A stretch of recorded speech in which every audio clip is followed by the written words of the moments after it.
કુલદીપ ગઢવી આજે જ્યારે માયા મામા અને જયરાજ મામા મુશ્કેલીમાં છે ત્યારે એક ચારણનો દીકરો અને એક ગઢવીનો દીકરો હોવાના કારણે મારું કર્તવ્ય બને છે કે હું ખુલ્લા દિલથી તેમની સાથે ઊભો રહું.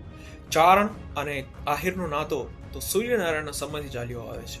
આ નાતો માત્ર શબ્દોનો નથી, આ તો વિશ્વાસ, વફાદારી અને સાથનો સંબંધ છે. આજે જ્યારે માયા મામા પર મુશ્કેલી આવી છે ત્યારે માત્ર એક વ્યક્તિ નહીં પરંતુ સમગ્ર આહિર સમાજ અને સમગ્ર ચારણ સમાજ તેમની સાથે ઊભો રહે. આપણી આ જ સાચી ઓળખ છે.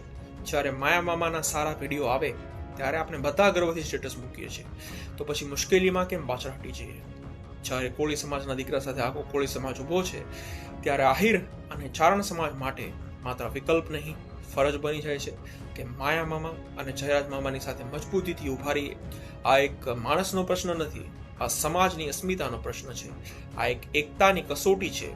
તો આવો ભેદભાવ છોડીએ, અહંકાર ભૂલી જઈએ અને એક અવાજમાં કહીએ, અમે માયા મામા અને જયરાજ મામાની સાથે છીએ, આજે, કાલે અને હંમેશા.